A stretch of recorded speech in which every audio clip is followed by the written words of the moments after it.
Ko kiri mai ngā herere ngā waka, ngā herere ngā tangata, ki te pokapū o tāmaki e. Nera te reo karanga o Ngāti Whātua e pari atu nei ki a koutou. Rahiri mai raro i ngā pari rau a ta whai o ta kahupo kere. Piko ngā mate o te wā, kai ngā tini whetu, kai ngā ikaika o hine nui te poe. Haere mai, whakatau mai rā kia hono tahi ai tātau e, tau mai nei e, ka tau e.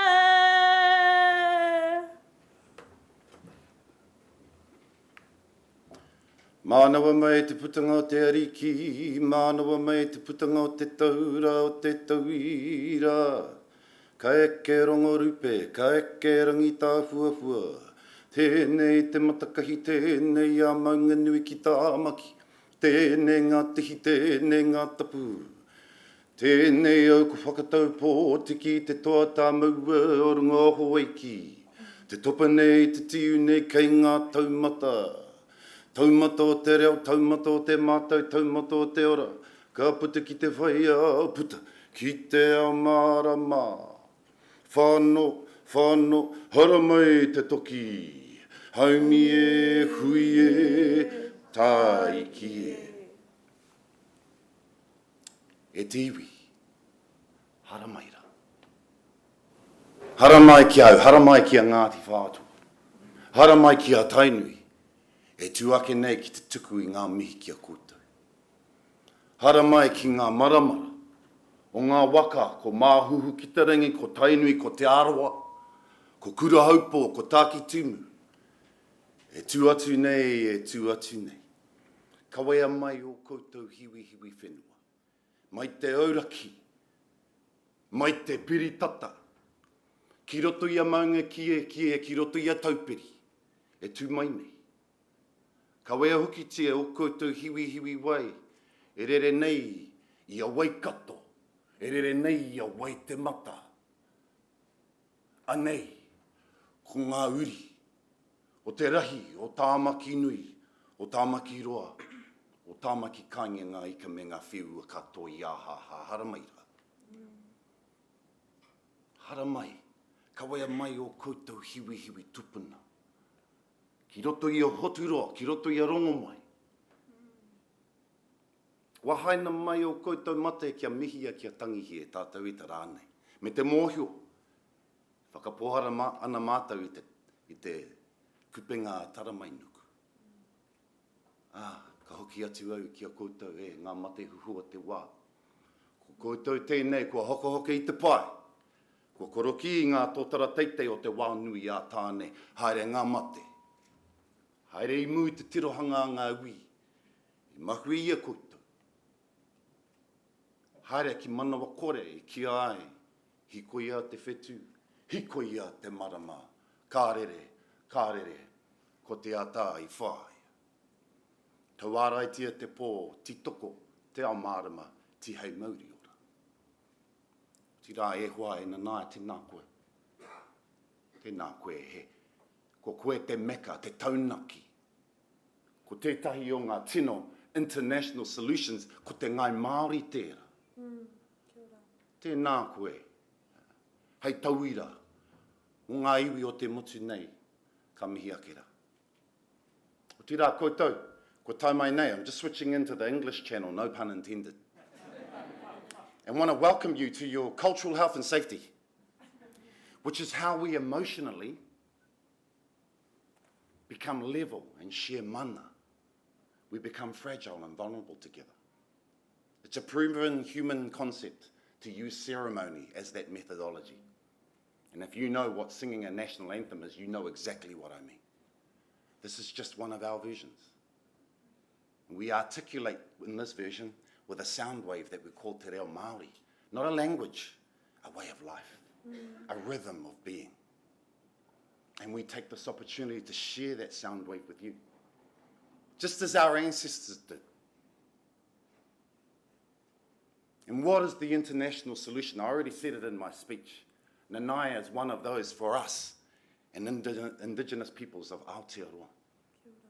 Because we see our rangatira, our leaders, the weavers of people who don't even see themselves as leaders.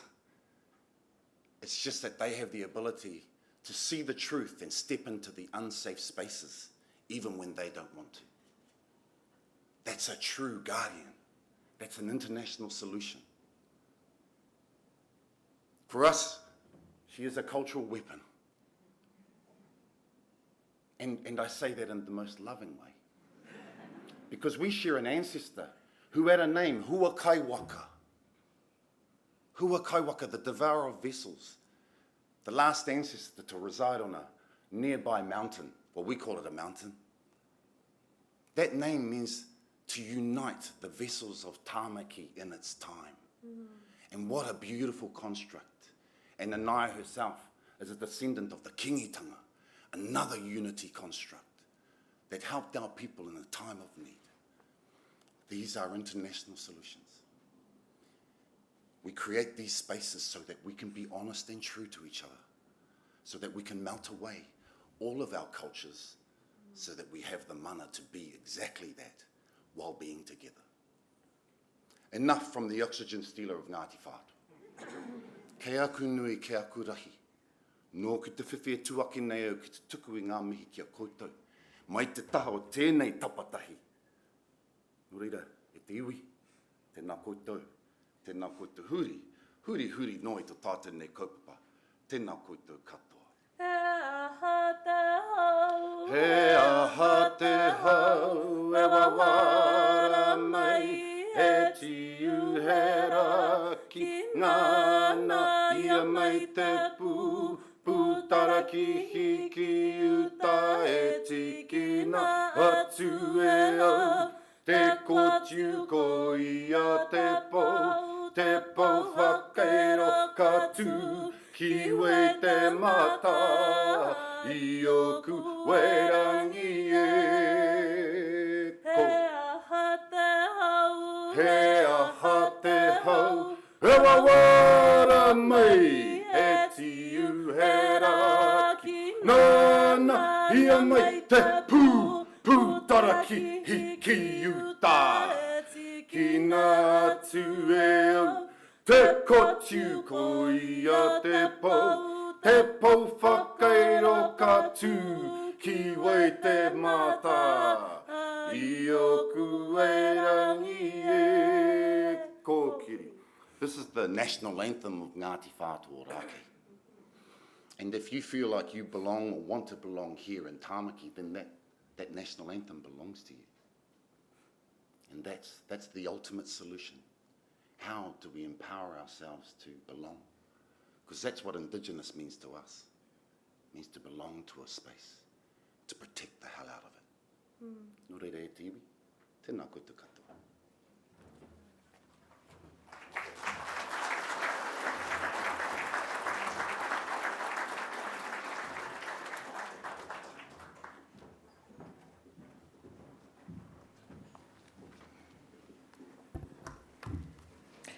Kia koutou e tangata whenua, Ngāti Whātua Ōrākei, nei ahau ka mihi.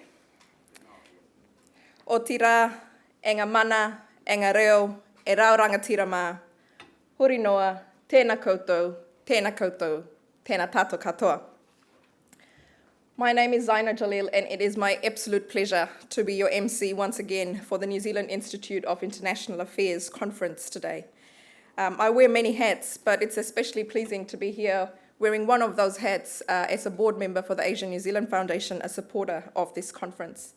It promises to be an informative and interesting day, a day to connect, to exchange ideas, and explore solutions. Let me firstly acknowledge our Minister for Foreign Affairs, Honourable Nanaia Mahuta. Tēnā koe minita.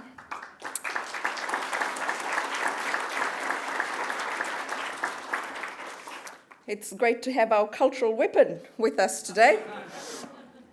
I also want to acknowledge those of you who have travelled from out of Auckland to join us today. It's good to see you in the country's best and most diverse city. I also acknowledge our attendees who are joining us virtually. For those of you in the room, Te Aroha has kindly taken us through the cultural health and safety. Let me do the other housekeeping. So bathrooms from here are in the hallway just to the back of this ballroom, the way you came in, just opposite the entrance. Most of the sessions are in this room, so all the keynotes and the plenary A's will be in this ballroom here, Princess Ballroom, which is room A.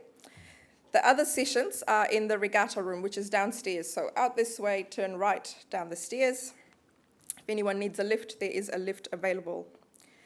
In case of any emergencies, there'll be staff assisting us, but please make your way out the main doors, turn left and exit next to the Omnibar.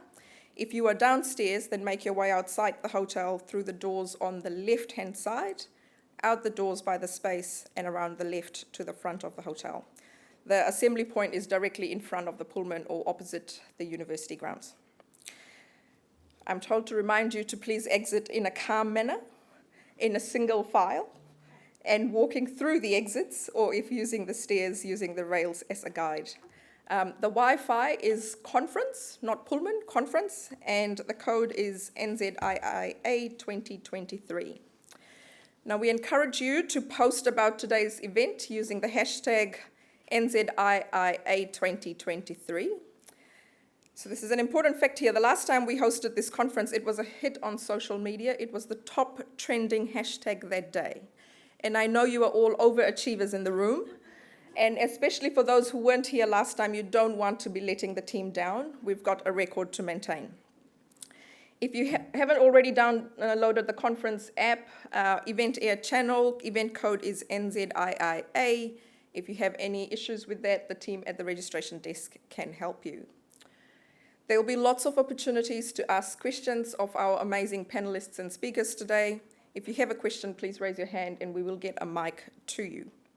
Those watching virtually, please type in your questions into the chat and the AV team will pass this on to our moderators.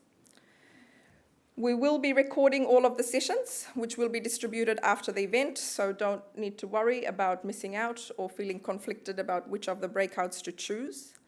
But that's also not an invitation to leave now. You will get the recording, but you won't be able to ask your questions, and you certainly won't get food.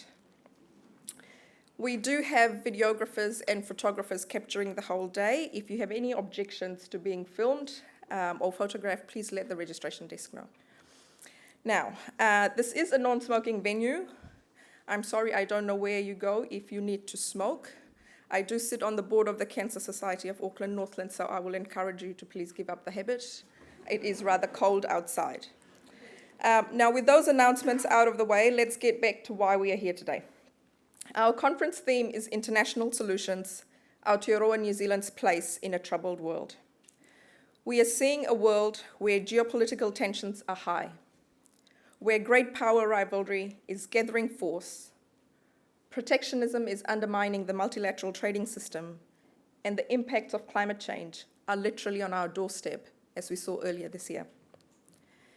Commenting on the current situation at the recent Shangri-La dialogue in Singapore, our Defence Minister, Andrew Little, said, "It is not enough to cross our fingers and hope for the best.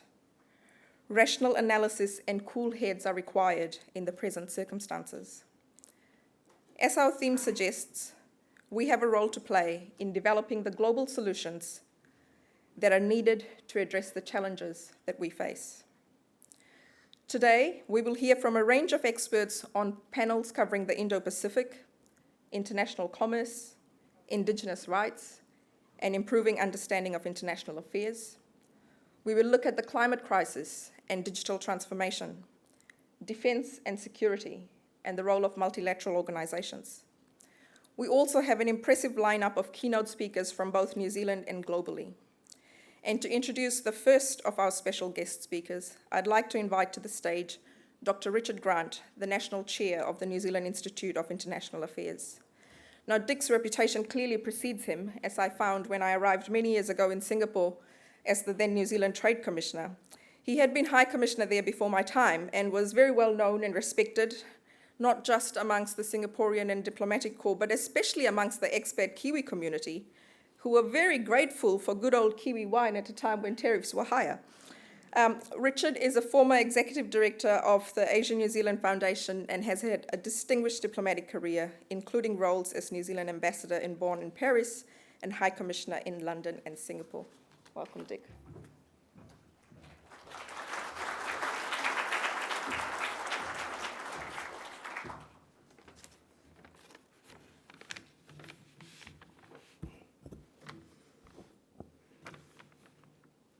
Tēnā koutou, tēnā koutou, tēnā koutou katoa. May I start firstly by acknowledging Ngāti Whātua Ōrākei as mana whenua and thanking them for their fulsome and elaborate and encouraging welcome to this event. I want to welcome you all. This is the major event in the New Zealand Institute of International Affairs calendar. Our last conference was 2 years ago, and in between these two events, the Institute has continued to help inform public debate on foreign policy through its meetings held by branches across the country, through its publications and research, and through its website and social media commentaries. So welcome to you, the attendees, both in person and online. Welcome to our speakers and panel participants, a number of whom have travelled from overseas and whose contribution we value highly and without whom this conference would not be as bold and confident as we set out to be.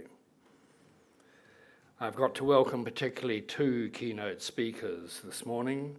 The first is the Minister, the Honourable Nanaia Mahuta, Minister of Foreign Affairs of New Zealand, whose opening address will set the stage for today's discussions.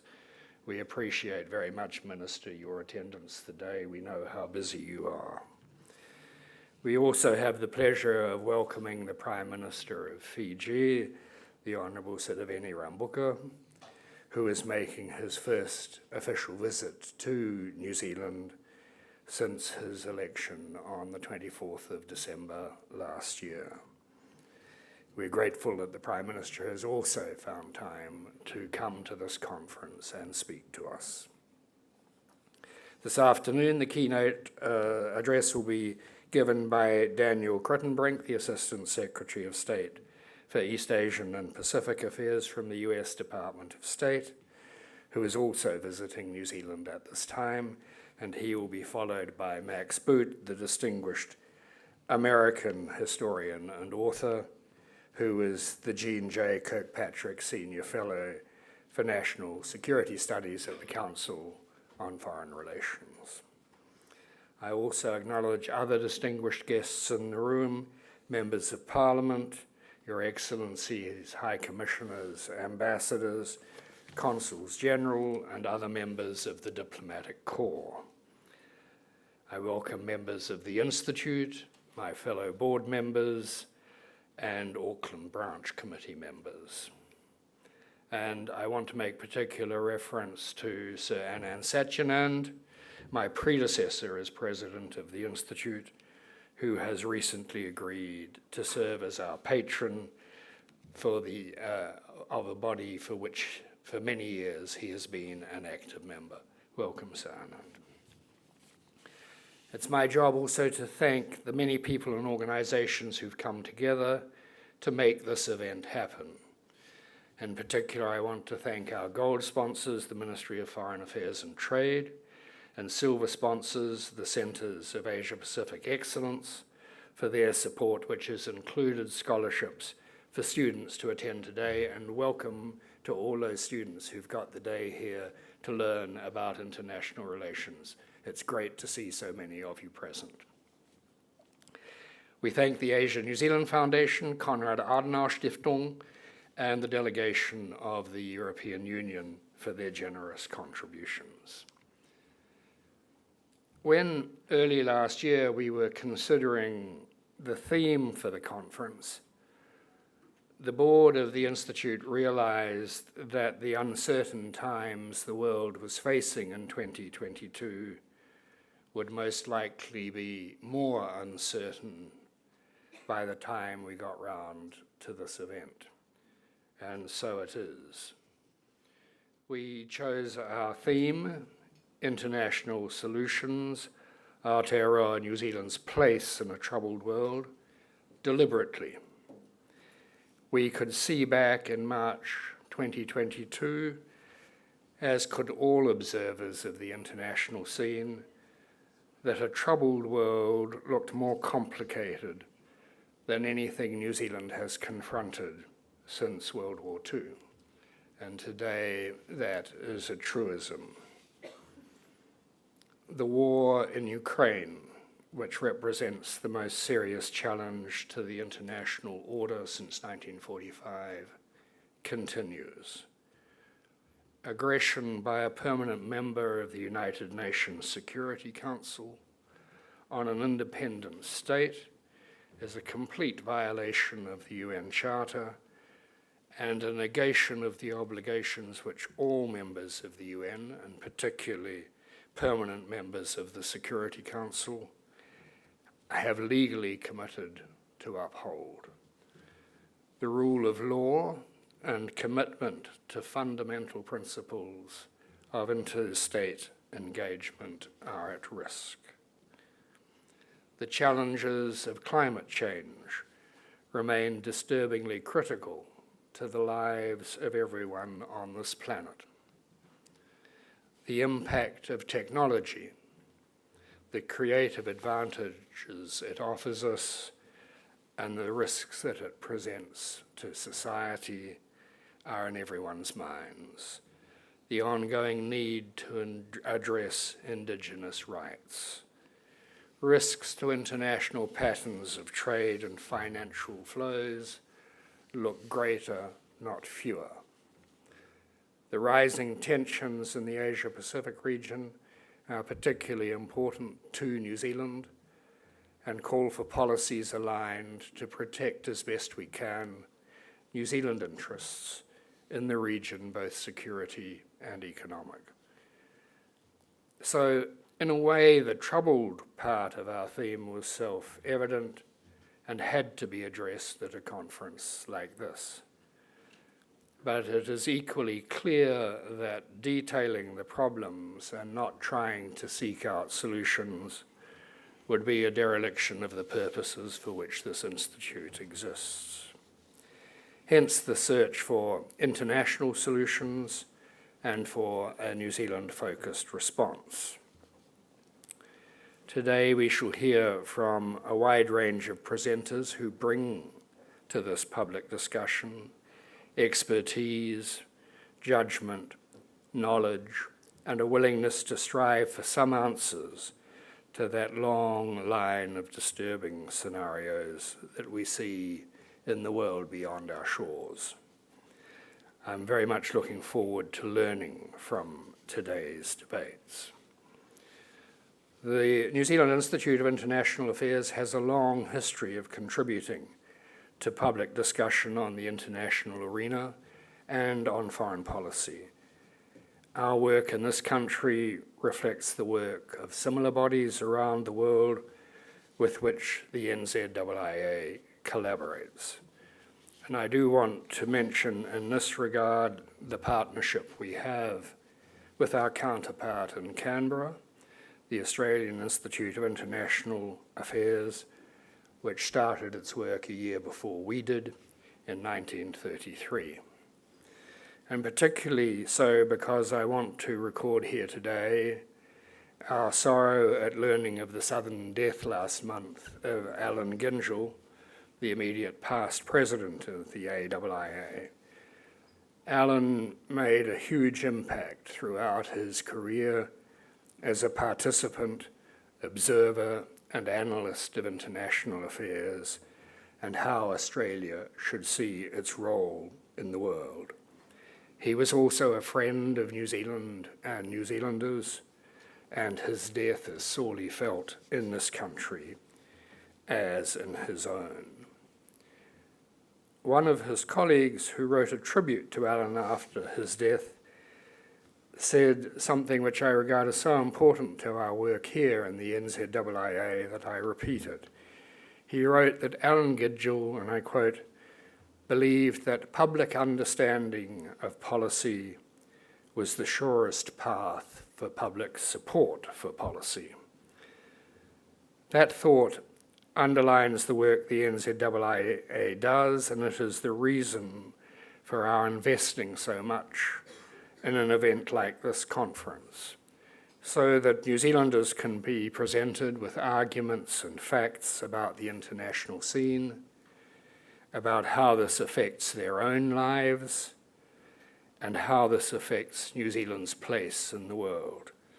That way, New Zealanders can play a part in helping governments form policy, which is the bedrock of the democracy in which we live. With those thoughts, I now have great pleasure in inviting the New Zealand Minister of Foreign Affairs, the Honourable Nanaia Mahuta, to deliver her address. Welcome, Minister.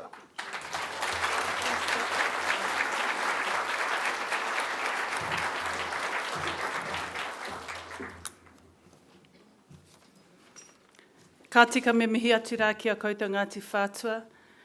E amoaki e tō tātou nei taonga mai kei Wainganui a koutou tāmaki makaurau, tāmaki here here o ngā waka o te motu. Nō reira tēnā koutou anō e amoaki tēnei, kua tai ātinana mai kei Wainganui a koutou kei rungi i te ara whanaunga. Nō reira tēnā koutou, nisan bula bula whanaka malo e lalei ta lofa lava, whakalofa lahi atu, taloha ni, kia orana, namaste, salut, and warm Pacific greetings here in Tāmaki Makaurau. Can I thank Dick Grant for your warm welcome and your opening remarks. I also want to acknowledge everyone that's gathered here, especially Prime Minister Sitiveni Rabuka, who will be joining us very soon, Dan Crittenbrink, the US Assistant Secretary of State for East Asian and Pacific Affairs. It's your first time here, and we hope that you enjoy the visit and also find time to stay and linger just a little bit longer. Can I also, in the brevity of time, endorse and echo all the acknowledgements of everyone gathered here, Your Excellencies, the Diplomatic Corps, and friends. I'd like to make a special mention to the university and secondary school students and draw on this saying, Mā mua ka kite āmuri, mā muri ka ora āmua. Those who lead give sight to those who follow give life to those who lead. Your presence here today is very important as we have the discussion that is about to take place. The invitation to join you today marks the phase of Matariki and the beginning of the Māori New Year. Today I want to highlight the significance of fostering partnerships in our foreign policy and collaborating to devise solutions at home, in the Pacific, our wider region, and across the globe. Foreign policy has never been more important. For a generation or more, Aotearoa New Zealand has enjoyed a comparatively stable and secure world. Our interests and values have been reinforced by our commitment to an international rules-based system, by being an ardent supporter of multilateralism, a defender of universal human rights, a promoter of non-proliferation and disarmament, and more recently, an advocate for collective action on climate change. But many of these assumptions that have underpinned our foreign policy for decades are being challenged, from globalisation to the effectiveness of some multilateral institutions to the benign nature of the Pacific neighbourhood. We've also evolved as a relatively young nation, moving beyond our colonial past towards a future confidently located in the Pacific, articulating ourselves in a Pacific-centric way. We live in a world where the existing rules and norms are being increasingly challenged, eroded or disregarded. A country of our size and location relies on an international rules-based system to assert our common interests of shared prosperity, peace and stability. From its earliest days, when Sir Peter Fraser signed the UN Charter on behalf of New Zealand in June 1945, we have recognised that our well-being is closely tied to this international system. Its commitment to sovereignty and territorial integrity, to openness and transparency, to democratic values, to universal human rights, to multilateralism as the best means for solving global problems. A shift to a more contested environment is unsettling for countries that benefit from the surety of international rules and norms. A challenge to this system has wider ramifications, contributing to poverty levels, indebtedness, conflict, economic exclusion, and human rights abuses.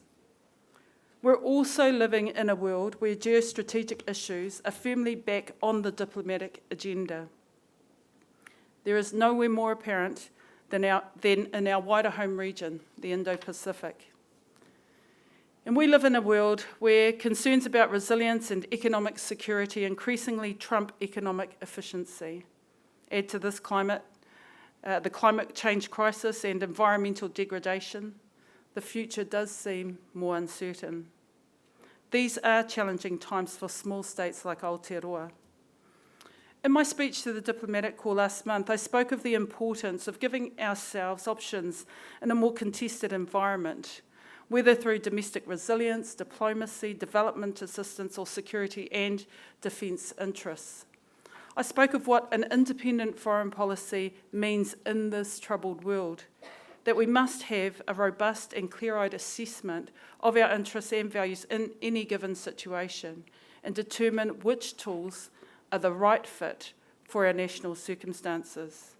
I made it clear that an independent foreign policy does not mean isolation, neutrality, or a fixed, predetermined view of how we will act on a particular issue.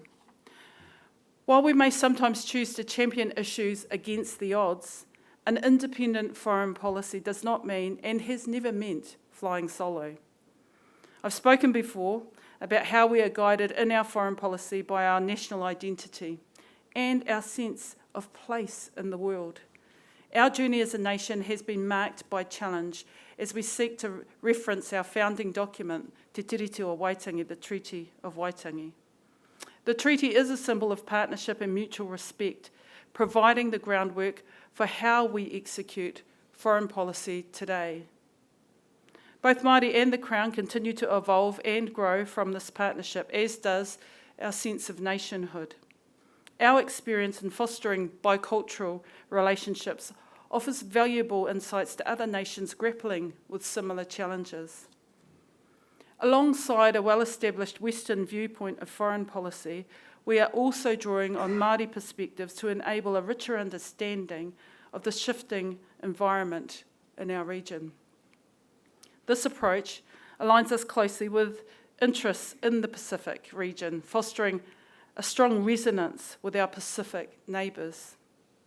Shared values across the Pacific, such as whanaungatanga or connection, kotahitanga, common purpose, kaitiakitanga, stewardship, and manaakitanga, reciprocity, exemplify partnerships that are substantive, reciprocal, enduring, where respect for mana is paramount, as is sovereignty.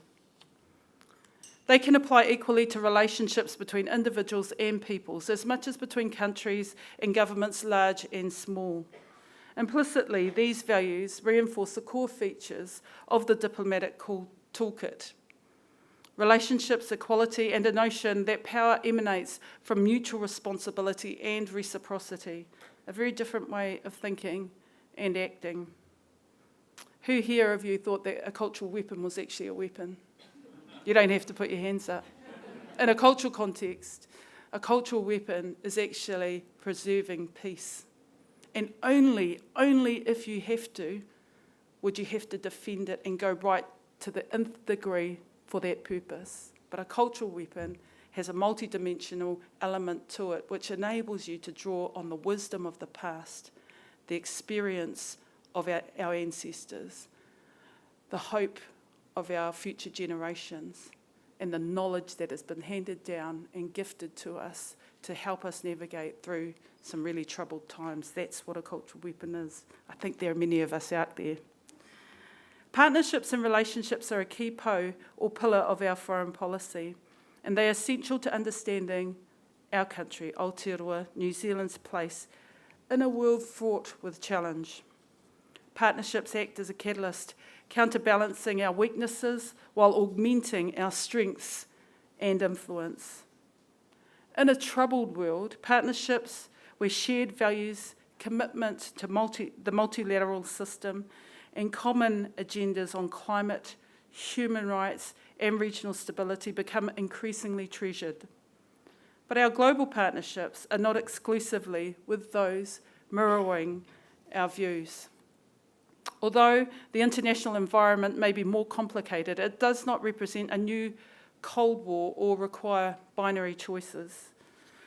We engage with a broad range of global partners. We look to expand our points of commonality, minimise our points of difference, and advocate strongly for approaches that reflect our interests and values. An independent foreign policy requires nothing less. Finally, like all states, Aotearoa cannot be everything, everywhere, all at once. Although our small size accentuates the value of partnerships, our capacity to engage can at times face real constraints. With these points in mind, let me turn to some of Aotearoa New Zealand's key relationships. Our relationship with Australia surpasses friendship. Australia is an indispensable partner. We are fortunate to have a neighbour and ally that shares almost all our interests and wants us to succeed as much as we want them to as well. We have similar histories in political institutions, and we share many of the same values. We both have partnerships between the Crown and Indigenous peoples and a commitment to progress these in positive ways. Australia is our only formal ally. We are both more secure when we are working together and engaged in a common cause. We're fellow advocates for regional and global rules. New Zealand has welcomed the Albanese government's progressive steps on climate change, which has allowed us to work together much more closely on this existential threat and in the Pacific together. Our economies are deeply integrated. The Close Economic Relations Agreement, marking its 40th anniversary this year, is one of the world's most far-reaching FTAs, and its single economic market architecture is fundamental to New Zealand's economic well-being and stability. We've joined hands with Australia to provide global solutions, from peacekeeping deployments and military support operations to disaster response and UN initiatives. We're both in and of the Pacific.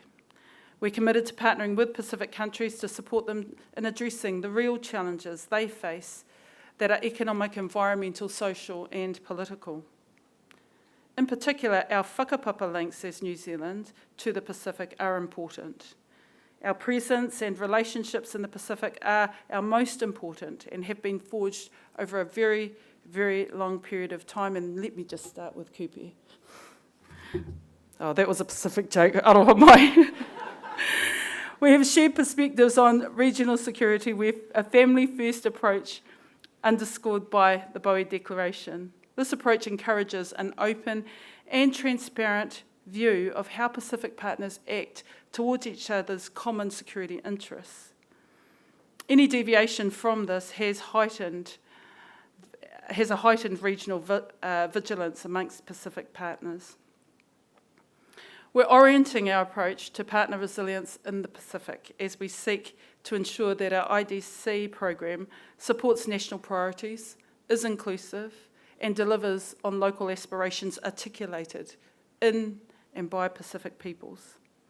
The OECD Development Assistance Committee recently commended our efforts to collaborate with partners and tailor our development cooperation to Pacific-led priorities, and we would encourage development partners along that same trajectory. Recent travel has deepened my perspective on our relationships in the region and further afield. We maintain a real opportunity across the Indo-Pacific region to strengthen our regional partnerships across a number of priority areas. New Zealand shares a long history of cooperation with ASEAN and the ASEAN-centred regional architecture. It has supported massive increases in prosperity, lifting hundreds of millions out of poverty. In a region of such diversity, we will not see eye to eye on all issues. Where we have differences, we have the maturity to discuss these openly and with candour. We're working closely with the ASEAN membership, including Indonesia as the current chair, as we pursue our shared vision for an open, inclusive, stable and prosperous Indo-Pacific. We're also working bilaterally with Indonesia to grow our economic partnership to tackle development challenges, climate change, transnational organised crime and illegal, unreported, unregulated fishing. Further north, Japan and South Korea, key economic and security partners who share our vision for an open, inclusive, stable and prosperous Indo-Pacific region. We've together assisted regional efforts to monitor UN sanctions aimed at North Korea's weapons of mass destruction programs and support the UN command in Korea. Elsewhere, we will continue to invest and build on our relationships, including Singapore and India. India, the world's most populous country and the world's fifth largest economy, is a vital actor and an important partner. Building on the significant lift over the last year, we will grow and invest our relationship, seeking a step change to broaden areas of opportunity and cooperation. India, Korea and the US have recently hosted summits with the Pacific Island Forum leaders to prioritise a focus on the aspirations of the 2050 strategy for the Blue Pacific continent. This is a welcome signal as it reinforces existing architecture in the Pacific by focusing on Pacific priorities and engages the region much in the same way that Japan does through its Pacific Island Leaders Meeting of PALM, by facilitating meaningful conversations about what matters to the Pacific in the Pacific way and in relation to the 2050 strategy. Looking out to the broader Indo-Pacific, China is our largest trading partner and a significant relationship. Yet it's important to stress that our relationship with China extends beyond trade and economics, inclusive of long-standing people-to-people and cultural connections. China's rise over the last 4 decades has been the most remarkable story of development in our lifetime. And China's rise, and more recently its more assertive foreign policy, provide a backdrop to some of the trends and challenges I referred to earlier. The United States remains a fundamental partner and is critical to underpinning the international system. And we recognise the important role that the US has to uphold and promote the international rule of law. We have reaffirmed our strategic partnership with the US, shared values of democracy, respect for human rights and the rule of law and global security. Further afield, our relationships across the Middle East and Africa continue to develop and diversify. Successful cooperation with regional partners was key to supporting New Zealand with the assisted departures from Afghanistan in 2021. And though geographically more remote, our relationships with Europe, EU member states, Canada and the United Kingdom are long-standing and significant. The UK is one of our oldest friends and closest partners, with a relationship built on trust that allows us to cooperate on the entire spectrum of policy issues, foreign and domestic. Just last week, we welcomed the entry into force of the UK-NZIIA agreement. The European Union is an important partner with whom we share a deep commitment to democracy, rule of law, respect for human rights, and international citizenship. We hope also to be in a position to sign the EU-NZ very soon. The value of these relationships was reinforced to me during my meetings with the EU and other European partners in Brussels recently. In a troubled world, these relationships are more important than ever before. In the context of all these partnerships, let me just reiterate our commitment to engage on matters where we find common ground and also maintain dialogue and the diplomatic pathway where there are difficult and challenging issues that we must address. Partnerships are also vital in our multilateral engagement. It enables us to shape international norms, provides us with a way to defend these, and enables us to address cross-border challenges we cannot resolve alone. We've actively contributed to the multilateral system in areas such as international trade policy, nuclear disarmament, human rights, climate change, and the law of the sea. Getting agreement from the 193 UN members on anything is no easy feat. Partnerships and interest-based coalitions are essential. They bring together diverse sources of knowledge and influence, muster collective weight, and achieve greater legitimacy for our efforts. The composition of the groups we work with inevitably varies according to the issue at hand, based on which countries share our specific interests, objectives, and approach. Some examples. On nuclear disarmament, New Zealand works alongside Brazil, Egypt, Ireland, Mexico, and South Africa as part of the New Agenda Coalition to pursue the progressive elimination of nuclear weapons. New Zealand also played a leading role in a core group of countries supporting Vanuatu's successful request for an advisory opinion from the International Court of Justice on climate change, ratcheting up global pressure for urgent climate action.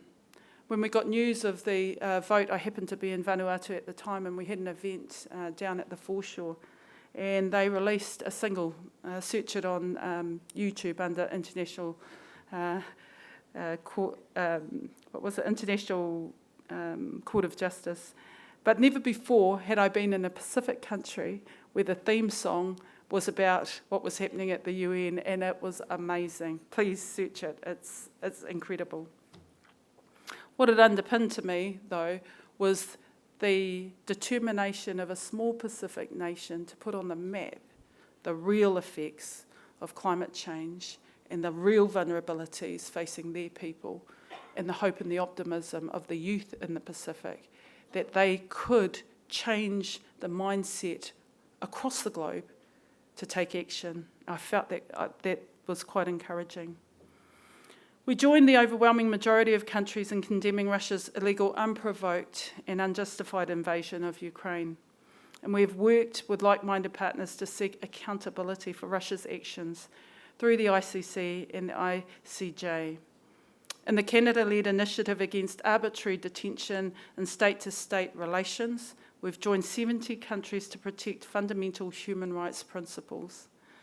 To combat climate change, New Zealand works through groupings such as the High Ambition Coalition, and we partner with a diverse range of countries to support our domestic transition and finance mitigation and adaptation efforts in the Pacific. Sustainable management of oceans is another challenge requiring a global response. New Zealand and its Pacific partners played a leading role in negotiating UNCLOS, our constitution for the oceans. In March, we welcomed the successful conclusion of a new global agreement to protect high seas biodiversity.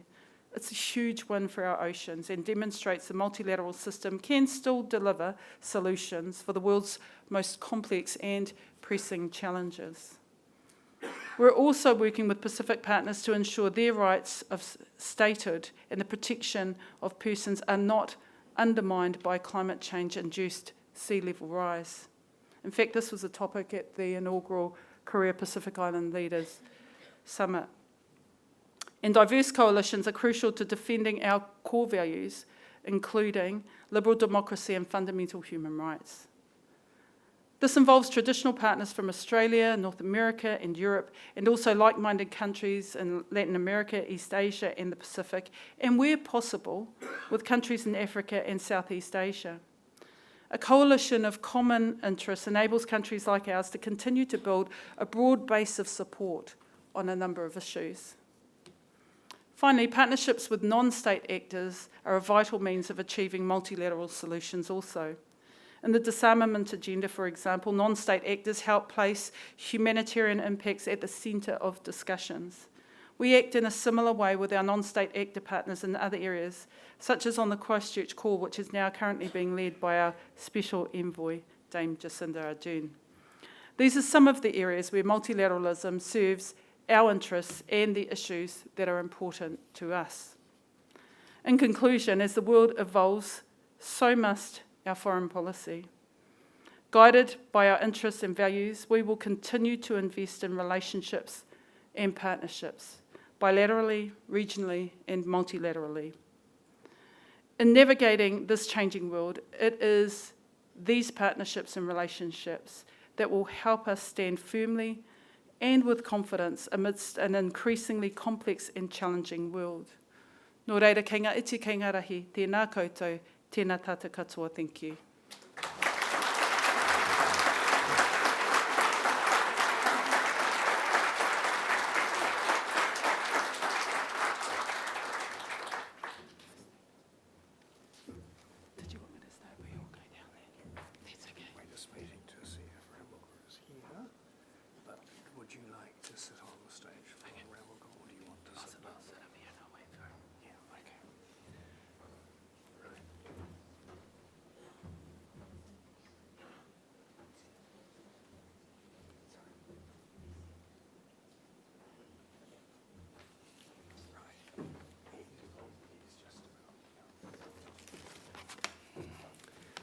Well, thank you very much, Minister. That was a very embracing and comprehensive speech about New Zealand foreign policy, and I'm sure it has set the tone for our discussions today. Now, it is my great honour and pleasure to welcome the Prime Minister of Fiji, the Honourable Sitiveni Rabuka, to make his keynote address. Prime Minister, you are very welcome, and we are so grateful to you for taking the time to come to speak to us. Thank you very much.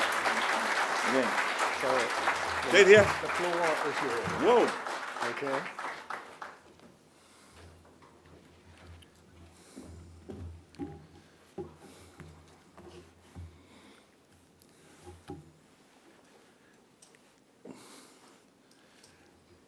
Good morning, ladies and gentlemen. The best way to spoil good international relations is to invite a guest and put him straight up onto the lectern.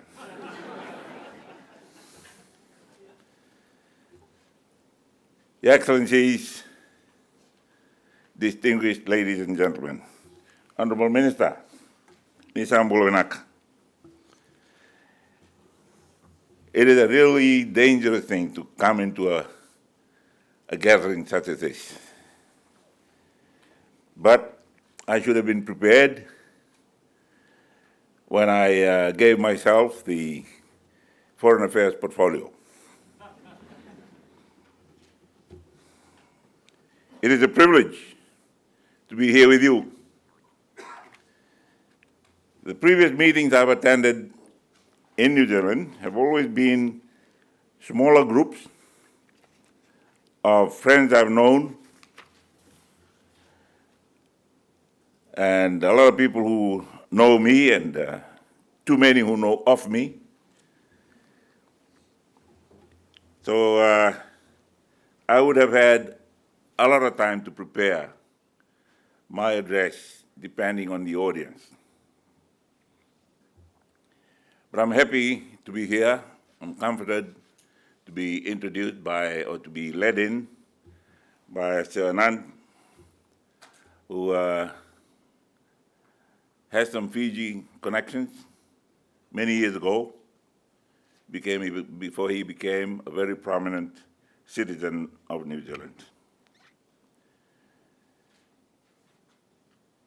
I'm happy that this meeting was organized and dovetailed onto my official visit and the very kind invitation of your Prime Minister and your government, and also gave me the opportunity to speak to our relocated, not dislocated, Fijian community here in New Zealand.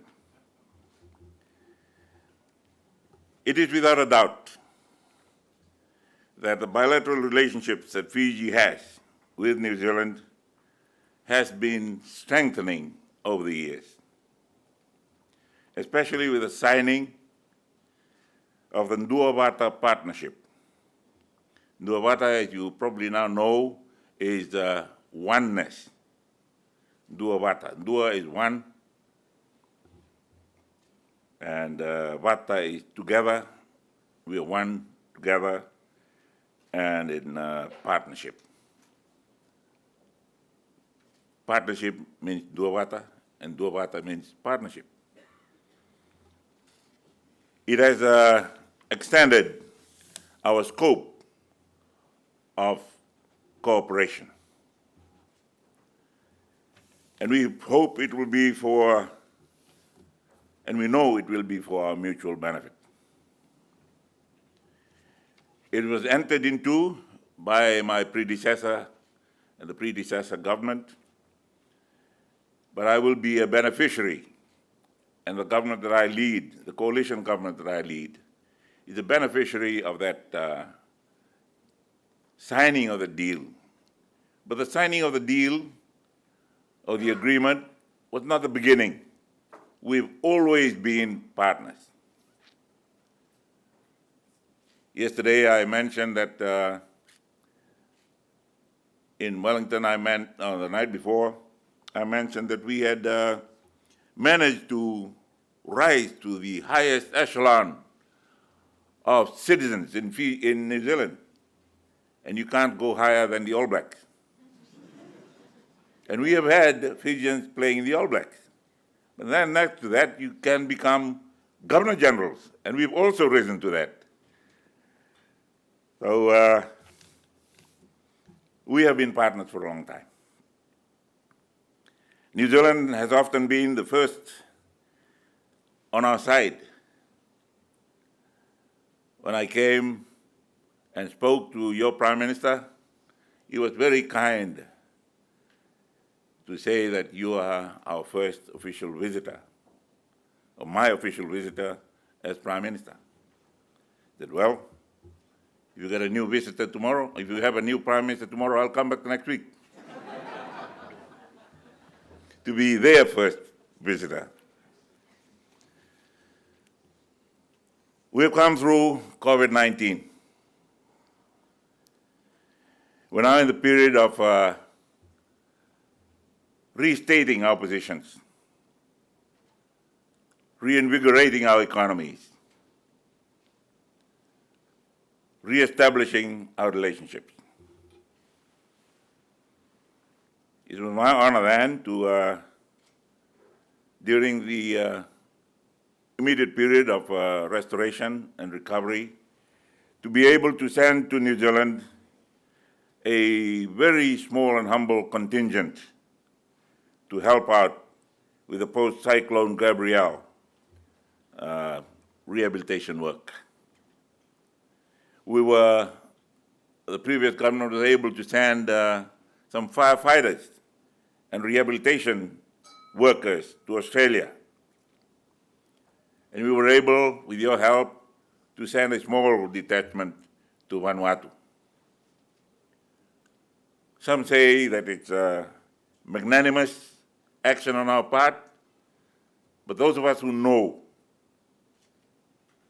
see that we were just reciprocating. We were just giving back what we had received from our international partners and friends over the years. New Zealand is a home to a large and robust Fijian diaspora.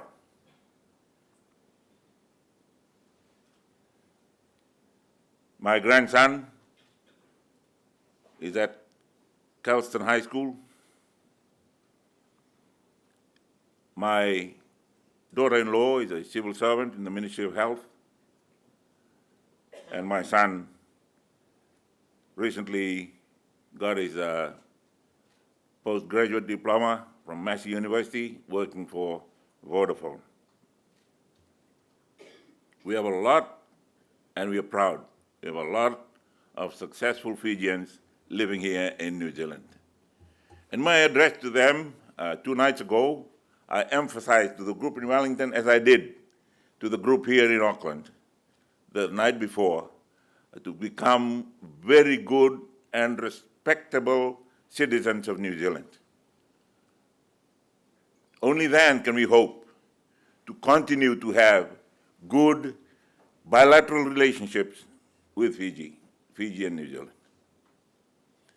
So when you talk international affairs, you're talking about international relationships. people to people, government to government, and whatever bilateral relationships you can develop to enhance our cooperation as we march together forward into this international arena of relationships. There have been turbulent events. There have been turbulent events in Fiji. I'm not guilty.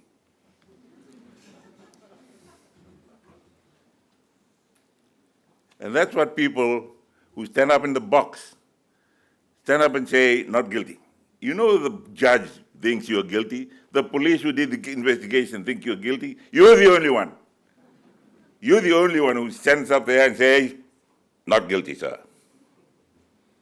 Well, you know your own verdict. You have your own verdict on what has happened in Fiji.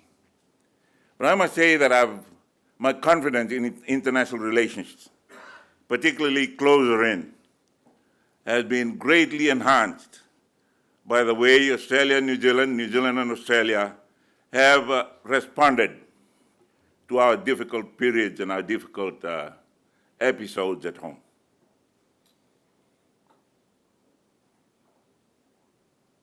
Longy said, don't go to Fiji. He said, if we go, we're going into our warships, destroyers and all. But very quickly, you reassessed and said, no, let us cooperate. And we are rebuilding. I believe we have rebuilt back to the levels before our so-called mishaps at home. And I urge the current government, and I'm sure Honorable Mahuta will say when you come back. I've been talking to other people who are saying the same thing. They're asking me to tell them when you come back. When I tell her when you come back, when I tell her opposition when you come back, that is conducting international relationships.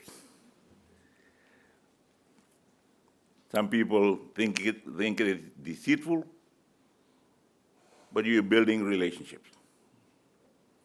You want to inspire confidence in everybody you talk to. So when they go back, they say, whether this government stays in or the new one comes in, we have good international relationship with New Zealand, whoever is driving that ship.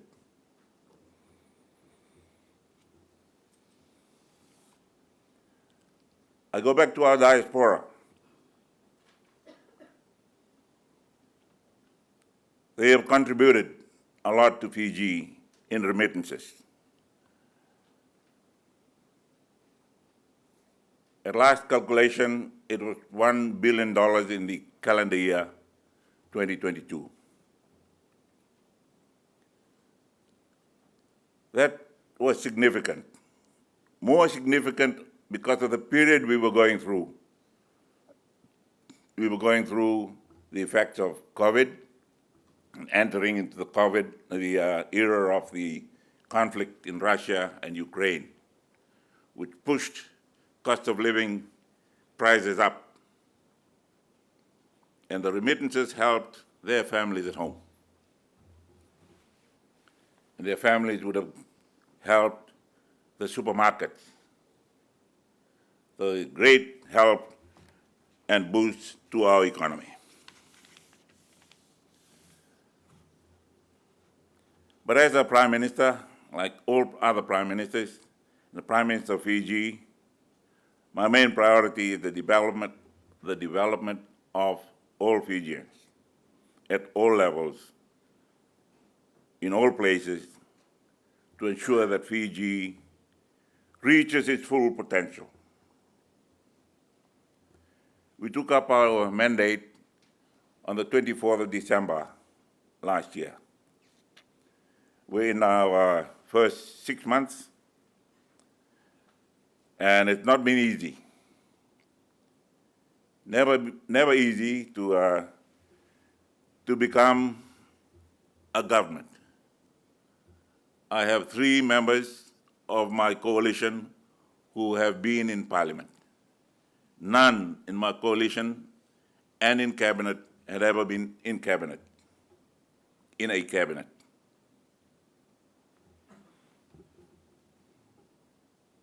Fortunately, we have a lot of seasoned government ministers around us who understand the importance of their relationships with Fiji.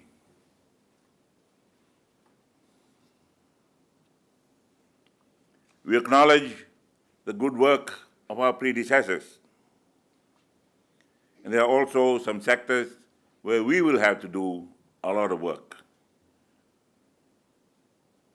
They had started mending the fences before they handed over to us, and we will continue to do that. There are areas that we would like to develop further. When I talk about education in Fiji, New Zealand has always been part of the education system at home. I think that responsibility was handed to them by the British government in our early colonial days, telling New Zealand and Australia, you look after Fiji. There were some reservations. I mean, they made some reservations. The school I went to qualify as a principal of that school, you had to be an Etonian and an Oxford graduate. I was there when they changed, and we had our first local principal. After that, we had a New Zealand principal. And the first local one was only acting.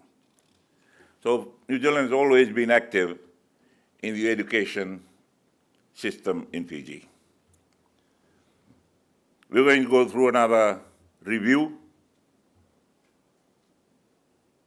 because some of our graduates are still having to do reorientation, requalifications, and re-skilling when they come abroad.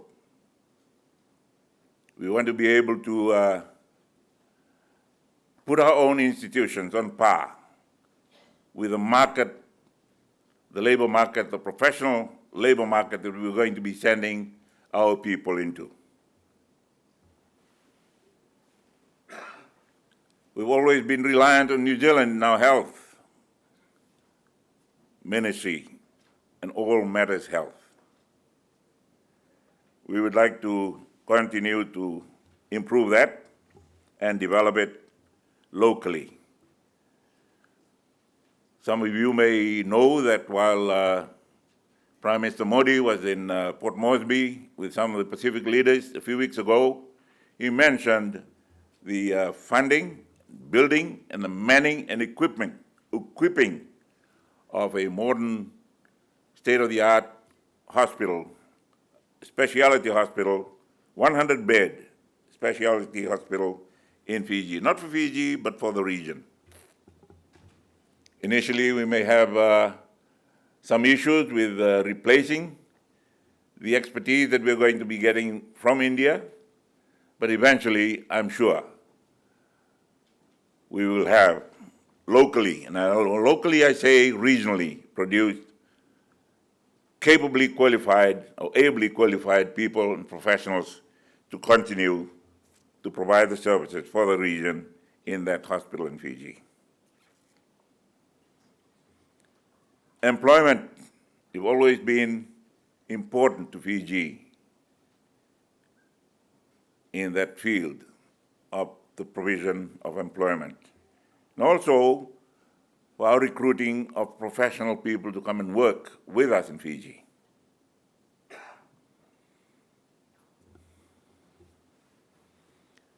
At the moment, we're still looking at stimulating our resource sector to generate employment in Fiji. Hopefully, our concern for the environment does not catch up too early on us, that we cannot develop some of our resources. But if we have to, that we'll be developing according to the acceptable measures and acceptable technologies that the world is going into. We would like to promote micro and small and medium enterprises at home. And we look abroad. As we look abroad, first thing we meet is New Zealand. And we have Australia before we look further out into Asia. Eventually back looking at Europe. Ladies and gentlemen, when we look inwardly, our security and well-being is also depends on the security and well-being of our neighbors in our region. One of your reporters asked me the other day, what do you think about the machinations of geopolitics in the Pacific and the region, and it developing into a military-centered competition? I said to her that had always been the history, the story of the Pacific and the region. He said some of the battles of the First World War were fought here in the Pacific. A major battle of the Second World War was fought here in the Pacific. We cannot really totally move away from having military interest in our region. But when you only resort to those, when diplomacy and good neighborly relationships break down. That's where your institution comes in very, very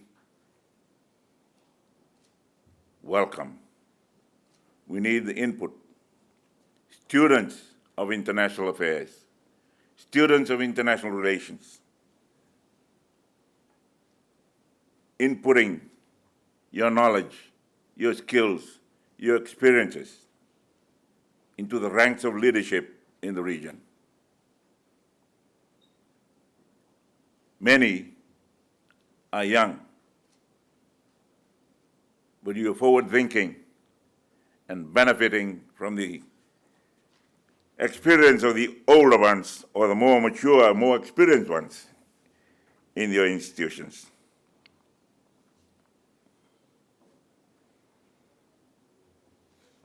As we come out of the COVID-19 situation, pandemic, and hopefully as we come out of the trade effects of the conflict in Europe, I hope we can very quickly resettle, re-establish our relationships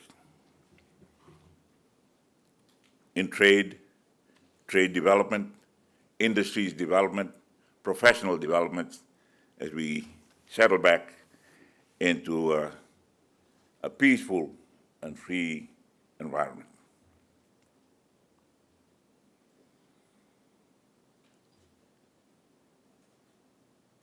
I was in Panama a few months ago. We were talking about our ocean conference. And whatever discussion, international discussions we have with the rest of the world, the Pacific will always bring up the issue of our ocean. Not really ours, it got given to us who live in the Pacific. And as we want to develop the use of our ocean resources, we're looking internationally for assistance from our friends. Help us get the most of what God has given us. We're not going to be selfish, we want to be cooperative. In Papua New Guinea, 2 weeks ago, I mentioned the word Commonwealth, but I pronounced it as Commonwealth. To be a thought block for those of us who live in the Pacific. We have our commonwealth of the ocean and its resources, but we do not have a common denominator in the benefits we get out of those. And we look to our friends, and Fiji looks particularly at closer in, New Zealand and Australia, to help us develop, help the Pacific region, our Micronesian brothers and sisters, our Polynesian brothers and sisters, develop our capability of extracting as much as we can out of the benefit we get from the ocean and share it with the world. We feed ourselves, we feed the world.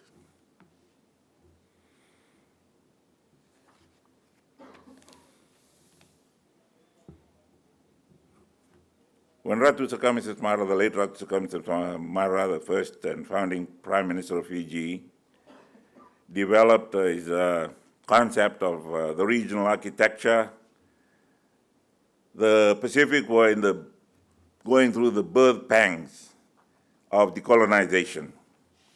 We had a generation of leaders trained under the colonial authorities. An interesting fact was that during Ratu Mara's time in Fiji, he had his alumni from Oxford leading other countries in the world, particularly, or interestingly, many in Africa, some of whom had to fight for their independence.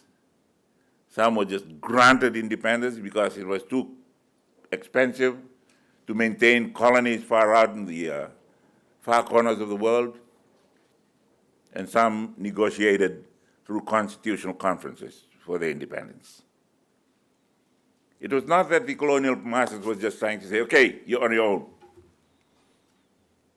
You're now 21, look after yourself. Here's your key, get.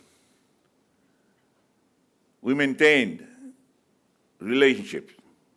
The development of the African, Caribbean, Pacific Island group, marketing group,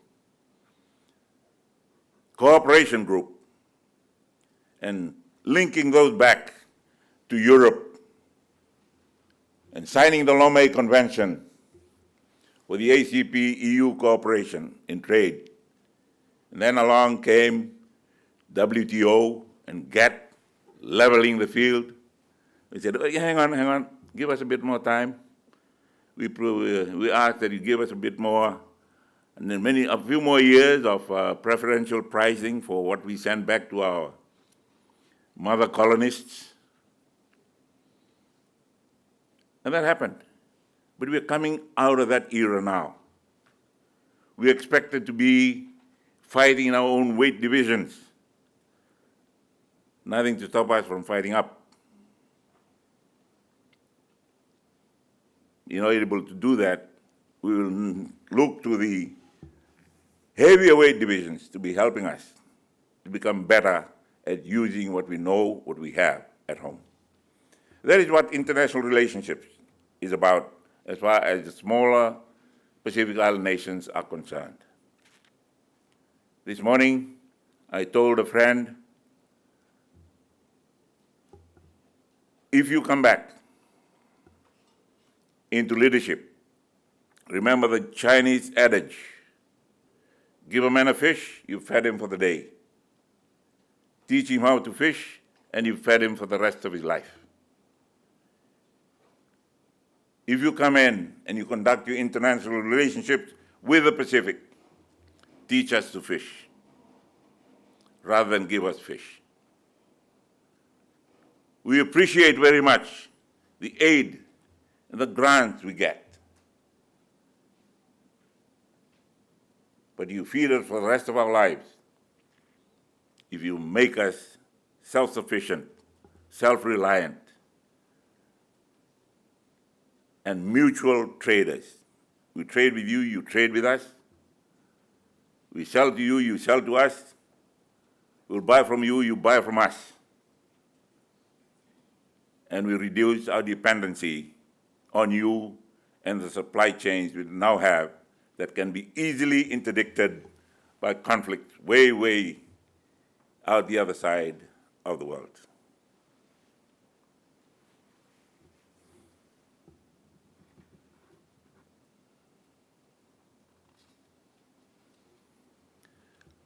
The coalition government of Fiji doesn't have to work very hard to restore good international relationships. we're working with seasoned governments and seasoned civil servants in our development partners' governments and governance. We are fortunate. A lot of you understand why we're going through what we're going through. And many of you have seen what happened when those that go through what we're going through have come through too. And we pray that you'll just bear with us as we settle down and as we move forward. We've had a pretty fruitful month in Fiji, the month of May. We celebrated Rotuma Day. Some of you may know that Rotuma was ceded to Great Britain in 1881. Fiji was ceded in 1874. And Great Britain said, okay, you'll be administered as one colony with Fiji. And we celebrated the Rotuma Day on the 13th of May. On the 14th of May, 1879, we received our first shipment of indentured laborers from India. And a descendant of that group is Sir Nand Sachinand, and I'm very, very grateful that he's here with us this morning.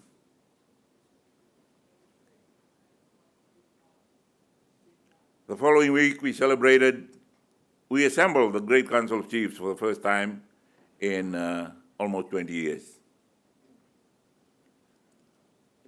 Some say it was not properly constituted. But how do you constitute or properly constitute something that was there before the Constitution? It has always been there. It will be properly constituted. It'll have its proper legislations or regulations of the various acts that are already in place, and they will come back and play an important part in the affairs of the nation of Fiji. 2 days ago, I mentioned that on that day, the Fiji Times carried a headline that the then leader of the opposition, the Honorable Jairam Reddy, later to become the Honorable Justice Jairam Reddy, now the late Justice Jairam Reddy, was asked to address the Council of Chiefs. He was the first Indo-Fijian.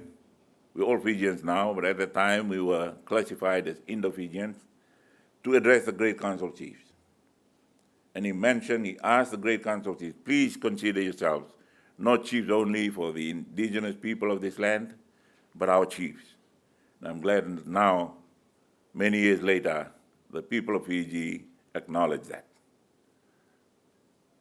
The composition of the Great Council of Chiefs has not changed, made up mostly of the traditional chiefs, but we're looking at the concept of the House of Lords in England, where you can have life peerages, distinguished citizens of Fiji being allowed to be members or advisors to the Great Council of Chiefs.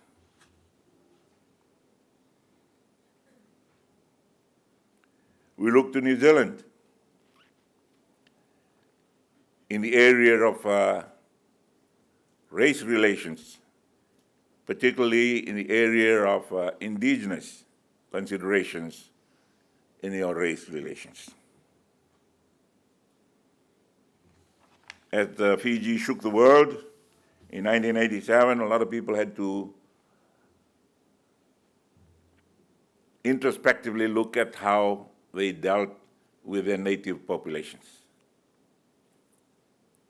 And we're still moving in that direction at home, and some other countries in the world are also looking at that.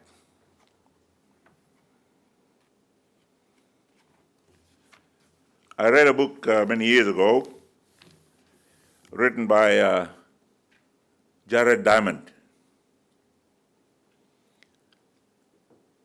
simply titled Guns, Germs, and Steel,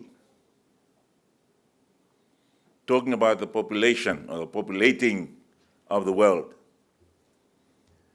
The idea of the book sprang from a conversation that Jared Diamond had with a politician in Papua New Guinea. And the PNG Member of Parliament told him, Mr. Diamond, why is it that you white people have more cargo than us black people? And Jared Diamond went back and thought about that. And one of the first things he found, or he wrote about, was that you put a Papua New Guinean and an American in the streets of New York, the Papua New Guinean would be lost. But you put the same two into the middle of the jungle, the New Yorker will be lost. He would know which plant was edible, which was poisonous. So everything's relative.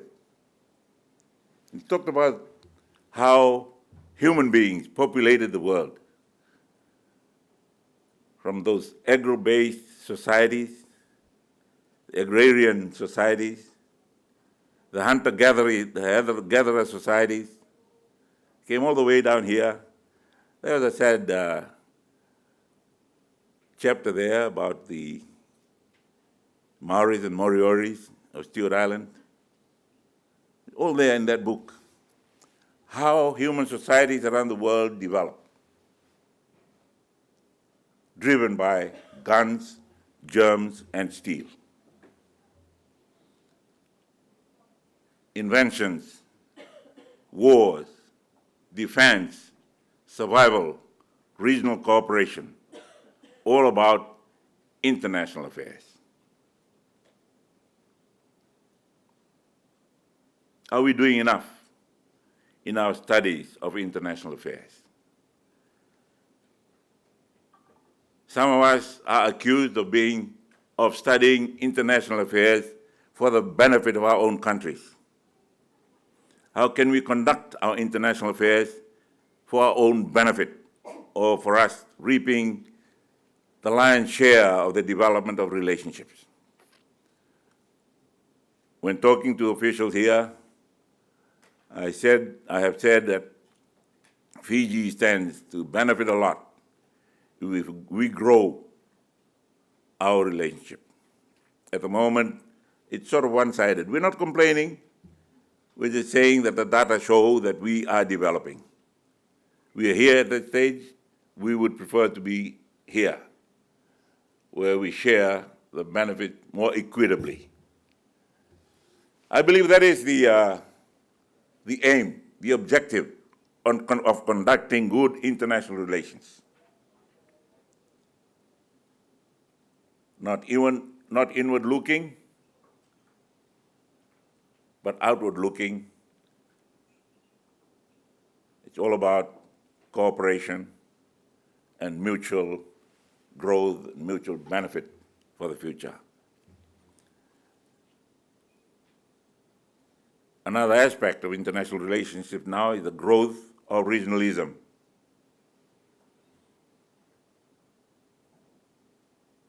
Unfortunately, there's also the growth of desire to grow regions. We were talking about the Pacific, now we're talking about the Asia Pacific. We were talking about the Commonwealth, and then we talked about former Commonwealth. As governments come and go, international relations and relationships and the development thereof, and the way it is built into our trade and cooperation, hopefully it'll be more into that area rather than aid. When we talk about development partners, we're really talking about development partners, not development partners who give us aid for our development. Those that will help us with aid so that we are no longer reliant on aid. I believe that is the way governments should set their objectives for the people and their nations.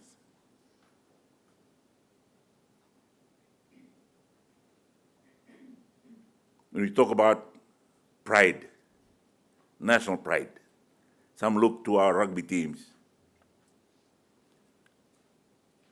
Some look at our military prowess. Think about the nobility of the person.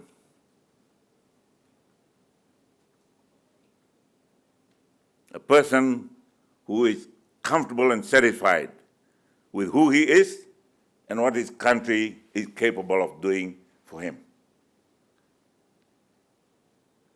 A lot of that build up national morale. And as you conduct your international relationships and conferences, at the center of that is the development of that person in New Zealand or in Fiji. When that person can stand up in any arena in the world and say, I am Fijian.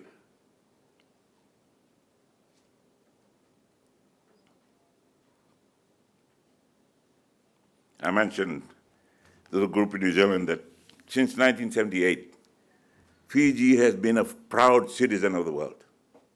But even before that, we were proud citizens of the Pacific. We celebrate Ratsalala Sukuna Day last month on the 29th. And Ratsalala Sukuna was a great Fijian chief who couldn't join the British Army and went across and joined the French Foreign Legion, became a decorated war hero, came back and became a great statesman of the country of the colony of Fiji. I told them very little mention is made of his younger brother, Jalil, who joined the Rarotonga Company of the Maori Battalion that fought in Palestine, came back and died quietly at home. So Fiji has been playing our part, small part perhaps, but we have played a part in the development of modern society. Individually or together as a nation or as a colony, we had stood up to participate in the defense of freedom.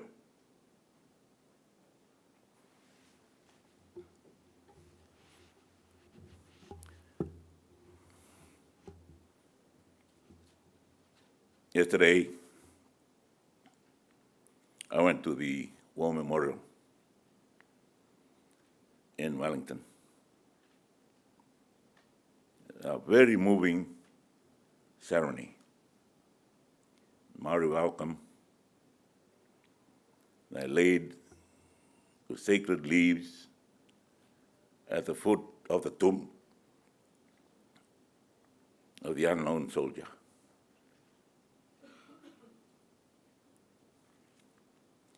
A week before,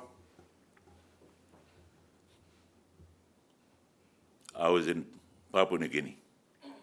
The Prime Minister wanted me to go to East New Britain, where lay there were two Victoria Crosses, one in the Pacific, one was won by Corporal Sitiveni Rabuka, whose remains still lie there in the Commonwealth grave in East New Britain.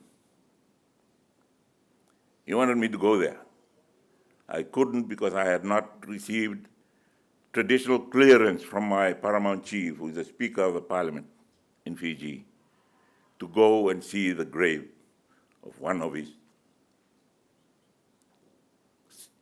subjects in Papua New Guinea who got the Victoria Cross. Yesterday, I stood there at the foot of the tomb of the unknown soldier. I remember the names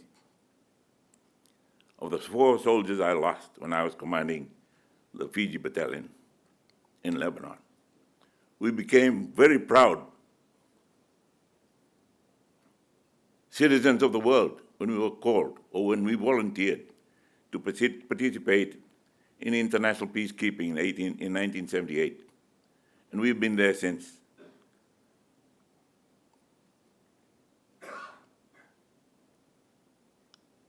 It doesn't do much for our trade, for our aid, but it shows up that Fiji is prepared to play its role in international affairs. Ratsalala Skuna was branded a racist when somebody wrongly credited him with the words that only a good Indian is a dead one.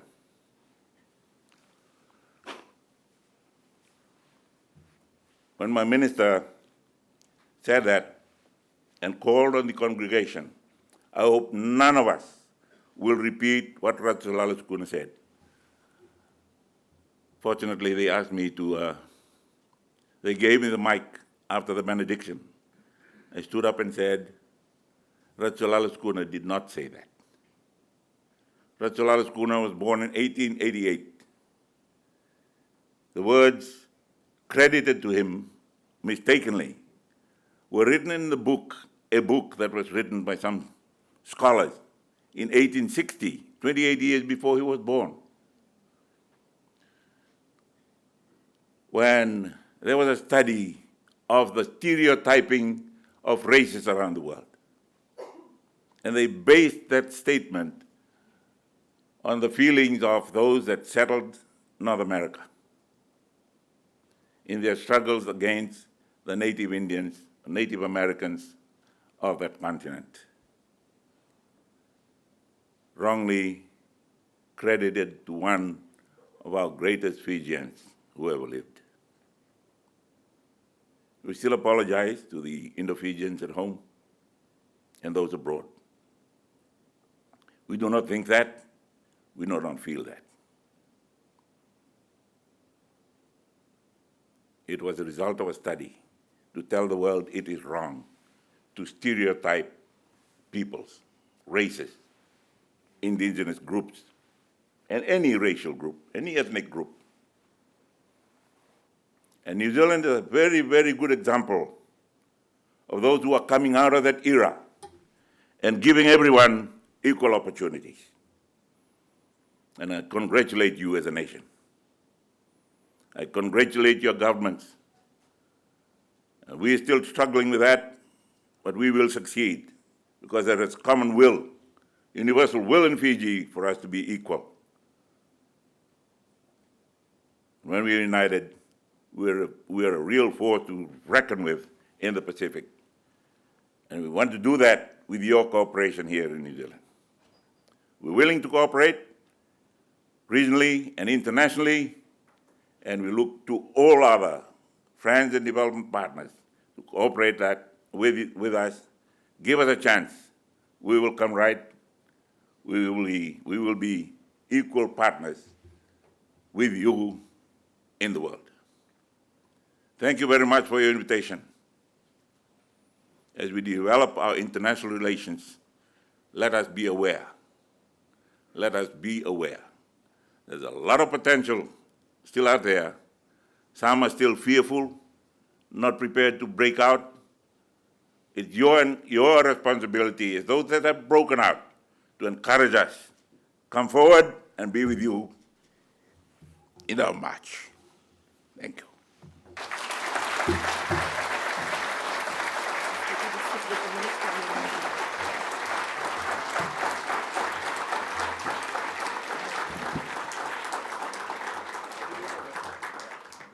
Vinaka Vakalevu, Prime Minister Sitiveni Rabuka, as a descendant of indentured labourers myself and a proud member of the Fijian diaspora here, it is personally wonderful to see you here and to see our two countries looking at elevating how we work more closely together. Also great to have our fellow Fiji Indian patron of the New Zealand Institute of International Affairs and of course our former Governor General Sir Anand Satyanand with us. As Minister Mahuta said, in a troubled world, our relationships become even more important. And it was great to hear you talking about Duavata and our partnership and the importance of working collaboratively together. Thank you also to Dick for the lovely introductions. Up next, we have morning tea before we head out for our breakout sessions. So breakout sessions will start at 10:30. We have 2 parallel sessions. One, Minister Mahuta talked about Indo-Pacific. We'll have Indo-Pacific competition, confrontation, or collaboration here in this room. Downstairs, we will have improving understanding of international affairs. And straight after those sessions, you'll be heading into your next breakouts, which your moderators will guide you to the rooms for that.